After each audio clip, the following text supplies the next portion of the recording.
Hello guys, मेरा नाम है जस और आप देख रहे हैं जस्सू फिल्मी। आज जिस वेब सीरीज को एक्सप्लेन करने जा रहे हैं उस वेब सीरीज का नाम है बाउंडलेस। बाउंडलेस का सीजन 1 का एपिसोड 1 का एक्सप्लेन चालू करते हैं, वो भी बिना किसी देरी के। चलिए स्टार्ट करते हैं। वीडियो की स्टार्टिंग में हमें समुद्र का सीन दिखाया जाता है। समुद्र में हम जहाज देखते हैं जो कहीं पर जाने की तैयारी कर रहा था और एक मोटिवेशनल स्पीच सुनाई देती है। फिर सीन जो है शिफ्ट होता है कैप्टन मैगलन की तरफ, जो बुग्गी में बैठकर पुर्तगाल जा रहा था राजा से मिलने के लिए। फिर हमें राजा का महल दिखाया जाता है। कैप्टन मैगलन वो राजा के दरबार के सामने खड़ा होकर राजा से मिलने का इंतजार कर रहा था। तभी कमरे में से मंत्री निकल कर आता है और मैगलन से कहता है कि महाराज आज व्यस्त हैं, आपसे नहीं मिल सकते और सभा भी समाप्त हो गई है। मैगलन कहता है कि कल आता हूँ मैं। मंत्री कहता है कि महाराज मुझसे मिलना नहीं चाहते। मैगलन कहता है कि मैं महाराज के लिए 20 साल तक लड़ा हूँ। मंत्री कहता है कि इसके लिए हम आपके आभारी हैं। मैगलन कहता है कि आप इस तरह से आभार प्रकट करेंगे। मंत्री थोड़ा गुस्सा होकर बोलता है, कहता है कि महाराज से जब भी आप मिलते हो तो आप महाराज को नाराज कर देते हो, इसलिए महाराज आपसे मिलना नहीं चाहते। मैगलन कहता है कि मैं अपने सम्मान को बचाने और अपना अधिकार मांगने यहाँ पर आया हूँ। मंत्री मैगलन से क्षमा मांगकर वहाँ से चला जाता है। मैगलन कहता है कि मैं सिर्फ मांगने नहीं बल्कि देने भी आया हूँ, अनगिनत धन की खोज का प्रस्ताव। मंत्री कहता है कि जो भी है लिख कर दे दो, अगर मुझे अच्छा लगा तो मैं महाराज को बता दूंगा। मैगलन वहाँ से अपने घर चला जाता है। मैगलन अपनी वाइफ से कहता है कि महाराज मुझसे मिलना तक नहीं चाहते। मैंने इस खोज के लिए 2 साल लगाए हैं। मैंने ज्योतिषों, चालकों और चित्रकारों से बात तक कर ली है। मेरे राजा मुझसे मिलना तक नहीं चाहते। मैगलन कहता है कि ये खोज बहुत खास है और ये इतिहास के पन्नों में लिखी जाएगी। मैगलन अपने राजा से काफी नाराज होकर कहता है कि अगर महाराज मुझसे मिलना तक नहीं चाहते तो मैं कोई और राजा ढूंढ लूंगा। मैगलन की वाइफ कहती है कि इससे तुम पर देशद्रोह का आराम लग सकता है। मैगलन कहता है कि मैं स्पेन जाऊंगा। मैगलन की वाइफ कहती है कि मैं अपने भाई और पिता से बात करूंगी। चार्ल्स की राजसभा में उनकी काफी अच्छी जान पहचान है। फिर हमें स्पेन का सीन दिखाया जाता है। फिर हमें कुछ आदमी दिखाई देते हैं। उनमें से एक आदमी का नाम निमांसियो होता है। वो पूछता है कि एल्कानो कहाँ पर है। एल्कानो के साथी कहते हैं कि वो मर गया है। तभी हमें एल्कानो को दिखाया जाता है।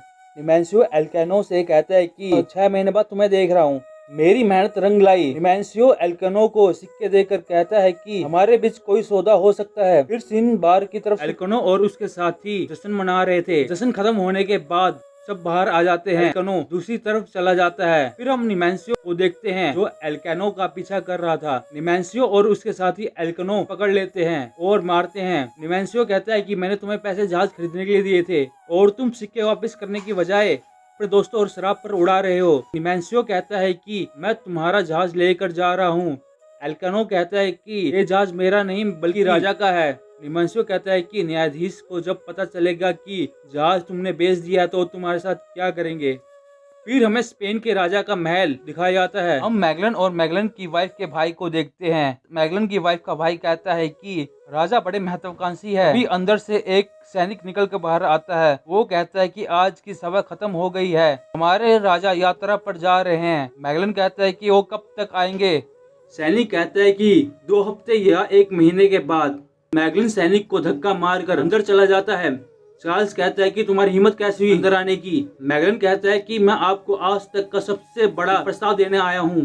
चार्ल्स मैगलन को बाहर निकालने के लिए आदेश देता है। मैगलन कहता है कि मैं आपको दुनिया का सबसे धनवान राजा बना सकता हूँ। चार्ल्स अपने सैनिकों को रोक देता है।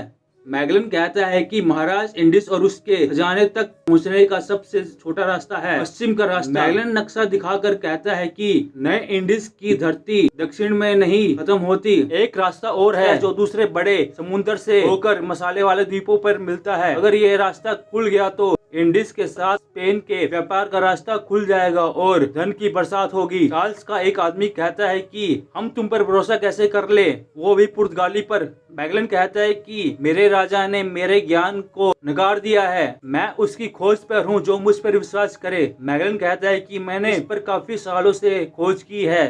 तभी एक जना कहता है कि तुम जिस रास्ते की बात कर रहे हो वो रास्ता है भी या नहीं। मैगलन कहता है कि अगर आप मेरा साथ दो तो मैं रास्ता खोज सकता हूँ। चार्ल्स का एक सैनिक कहता है कि तुम अब तक कितनी खोजों पर जा चुके हो। मैगलन कहता है कि एक भी नहीं, पर मुझे यात्रा का अनुभव है। चार्ल्स का सैनिक कहता है कि महाराज इसे खोज का अनुभव नहीं है, इतना धन लगाना ठीक नहीं होगा। मैगलन कहता है कि धन से ज्यादा मूल्यवान मसाले हैं, जब हम मसाले लेकर लौटेंगे तो खोज पर लगाया हुआ धन कुछ नहीं होगा, स्पेन पुर्तगाल से ज्यादा अमीर हो जाएगा। चार्ल्स कहता है कि इस खोज के बदले तुम्हें क्या चाहिए? मैगलन कहता है कि इस खोज का सारा श्रेय मुझे मिलना चाहिए और इसमें से होने वाली कमाई का 5% मुझे और मेरे परिवार वालों को मिलना चाहिए। चार्ल्स कहता है कि तुम्हें साम्राज्य और राजा के प्रति निष्ठा की कसम खानी होगी और जो हम शर्तें लागू करेंगे वो तुम्हें माननी होगी। मैगलन सारी शर्तों को मानने के लिए तैयार हो जाता है। हमें एल्कनो को दिखाया जाता है, वो जेल में होता है। उसके साथ एक लड़का और 2 आदमी भी होते हैं। वो 2 जने लड़के को काफी परेशान कर रहे होते हैं। वो 2 जने उस लड़के के पास आ जाते हैं और लड़का लकड़ी का हथियार बनाकर एक बंदे के चेहरे पर मार देता है और दूसरा बंदा पत्थर उठाकर उस लड़के के सर पर मारता है। तभी लड़ाई रोकने के लिए एल्कनो बीच में आ जाता है और लड़के को बचा लेता है। एल्कनो उस लड़के से उसके बारे में पूछता है। लड़का कहता है कि उसका नाम होंटा है और वो सुल्ताना का है, उसे अपने माँ बाप के बारे में कुछ नहीं पता। एल्कनो उससे पूछता है कि तुम यहाँ पर कैसे पहुँचे? लड़का कहता है कि मुर्गी चुराते हुए ठोकर लग गई। फिर हमें महाराज का महल दिखाया जाता है। स्पेन का मंत्री अपने कप्तानों के पास आकर कहता है कि मुझे महाराज और इंडियंस से आदेश मिला है, कैप्टन मेंटोजा जहाज के फोर्स की कमांड आपके हाथ में होगी और कैप्टन कसेना और आप कन्फेक्शन का नेतृत्व करेंगे। कैप्टन कार्टागेना सेंट एंटोनियो का भार आप पर होगा और इस खोज के सही निरीक्षक आप रहेंगे। कसीना कहता है बाकी जहाजों का क्या?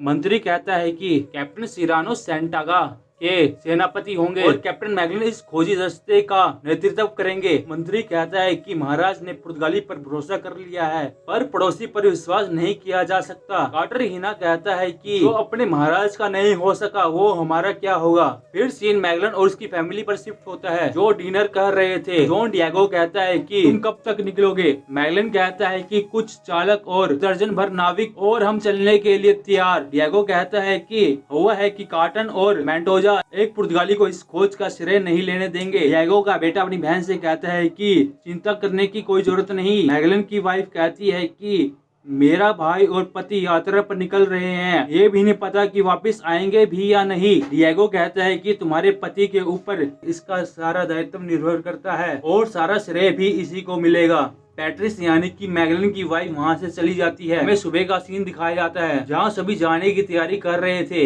एक आदमी मैगलन के पास आ जाता है। वो कहता है कि मेरा नाम एंटोनियो डी फेग्रेटा है, मैं आपके साथ जाना चाहता हूँ। मैगलन कहता है कि मुझे अनुभवी चालक और नाविक चाहिए और वो खूबी तुम में नहीं है। एंटोनियो कहता है कि मुझे महाराज लियो ने भेजा है। मैगलन फिर भी मना कर देता है। एंटोनियो कहता है कि मैं आपके बारे में सब कुछ लिखूंगा ताकि लोग उसे पढ़ सके। कैप्टन मैगलन इसके लिए राजी हो जाता है। फिर हमें कैप्टन एल्केनो के साथी दिखाई देते हैं जो इस यात्रा पर जा रहे थे। फिर हमें एक आदमी दिखाई देता है जो जहाज पर आ रहा था। अभी कुछ लोग उसे परेशान कर रहे थे। अभी मैगलन उसे बचाने के लिए आ जाता है। फिर वो जहाज की तरफ आ जाते हैं। मैगलन नाविकों की लिस्ट देखता है। इसमें कुल मिलाकर 237 लोग होते हैं जो अलग अलग जगह से होते हैं। मैगलन देखता है कि कुछ लोग बिना काम काज वाले होते हैं और कुछ भगोड़े। अभी एक आदमी कहता है कि हमारा काम निकल जाएगा। मैगलन कहता है कि हमें अब भी एक चालक चाहिए। फिर सीन शिफ्ट होता है स्पेन की जेल की तरफ जहाँ पर एल्केनो था। मैगलन एल्केनो से मिलने के लिए वहाँ पर आता है। मैगलन एल्केनो के लिए एक प्रस्ताव लेकर आया था। एल्केनो कहता है कि लगता है कि काफी लोगों ने आपका प्रस्ताव ठुकरा दिया है। मैगलन कहता है कि मेरी चुनौतियों पर खड़ा उतरना किसी के बस की बात नहीं है। एल्केनो कहता है कि आप पुर्तगाली हो। मैगलन कहता है कि अगर तुम मेरे साथ मिल जाओगे सारे कर्ज माफ हो जाएंगे और तुम मुक्त कर दिए जाओगे। मैगलन का साथी कहता है कि तुम एक बढ़िया चालक हो इसलिए आए हैं। एल्केनो कहता है कि नहीं। मैगलन का साथी कहता है कि तुम्हें जहाज चलाना आता भी है या नहीं। एल्केनो कहता है कि हाँ आता है पर कप्तान बनकर। मैगलन कहता है कि महाराज ने कप्तान पहले ही चुन लिया है। मैगलन कहता है कि हम खजाना भर कर लौटेंगे चाहे फिर बाद में जितने भी जहाज खरीद लेना। एल्केनो कहता है कि मुझे अपने साथियों से बात करनी होगी। मैगलन कहता है कि वो भी हमारे साथ है। एल्केनो कहता है कि मुझे एक साथी की जरूरत होगी। मैगलन इसके लिए मान जाता है और फिर हमें मैगलन का घर दिखाया जाता है जहाँ पर पुर्तगाली का मंत्री उससे मिलने के लिए आया होता है। मैगलन कहता है कि आप यहाँ पर क्या कर रहे हो? पुर्तगाली का मंत्री कहता है कि मैं आपके लिए महाराज का संदेश लेकर आया हूँ। मंत्री कहता है कि आप ये सब छोड़कर इस्बाना पहुँच जाइए, ये उनका आदेश है। महाराज आपकी इस भूल को क्षमा कर देंगे। मैगलन कहता है कि मैं स्पेन के महाराज को वचन दे चुका हूँ और उनके साथ ये गद्दारी होगी। मंत्री कहता है कि ये देश के साथ गद्दारी होगी। मैगलन कहता है कि मैं महाराज के लिए 20 साल तक लड़ा हूँ, मुझे इसके लिए क्या मिला? मंत्री कहता है कि तुम इस पागलपन को छोड़ने का क्या लोगे? मैगलन कहता है कि आप कुछ पैसों के लिए मैं अपने सपने को नहीं छोड़ सकता, तुम यहाँ से निकल जाओ। मंत्री कहता है कि तुम अपने मकसद में सफल नहीं हो सकते और वो वहाँ से चला जाता है। मैगलन अपनी वाइफ से कहता है कि वो क्या कह रहा था। उसकी वाइफ कहती है कि वो तुम्हें समझाने के लिए कह रहा था। मैगलन की वाइफ कहती है कि इसके पैदा होने तक रुक जाओ। मैगलन कहता है कि काश ऐसा हो सकता, महाराज अपना इरादा ना बदल दे, मुझे जाना पड़ेगा, हम नया रास्ता ढूंढ लेंगे और उन मसालों को पहुंचेंगे और ऐसा जीवन जिएंगे इसकी चाह हम दोनों कर रहे थे। और फिर हमें सुबह का सीन दिखाया जाता है, सभी एक दूसरे को अलविदा कर रहे थे। मैगलन की वाइफ उसे लोकेट देती है और वो सही महाराज से चलने की आज्ञा मांगते हैं। स्पेन का मंत्री मैगलन से कहता है कि अपना हर एक निर्णय इस खोज के लिए तैनात किए गए हीना के साथ साझा करेंगे। मैगलन कहता है कि इस खोज का नेतृत्व तो मेरे कंट्रोल में है। चार्ल्स का मंत्री कहता है कि आपने महाराज को हर एक आदेश मानने के लिए वचन दिया था। मैगलन वहां से चला जाता है। चार्ल्स के उससे अलविदा लेकर अपने सफर के लिए निकल पड़ते हैं। हमें पुर्तगाल का मंत्री दिखाया जाता है जो अपने गुप्तचर को कहता है कि महाराज को बता दो कि मैगलन ने हमारी बात नहीं मानी। गुप्तचर कहता है कि उस पर धमकी का भी कोई असर नहीं पड़ा। मंत्री कहता है कि उसे अपने ऊपर इतना विश्वास है कि वो कोई ना कोई रास्ता ढूंढ लेगा। अगर उसे रास्ता मिल गया तो मसालों की बागडोर स्पेन के हाथों में चली जाएगी। इसलिए मैंने अपने सैनिकों को पहले ही सूचित कर दिया है और जहाज पर एक जासूस भी भेज दिया है जिससे हमें सभी जानकारी मिलती रहेगी। फिर हमें एक आदमी को दिखाया जाता है जो जहाज से कुछ सामान नीचे की तरफ फेंक रहा था और यहीं पर पहला एपिसोड खत्म होता है। अगला एपिसोड देखने के लिए चैनल को सब्सक्राइब जरूर कर लेना। चलिए फिर मिलता हूँ अगली वीडियो में।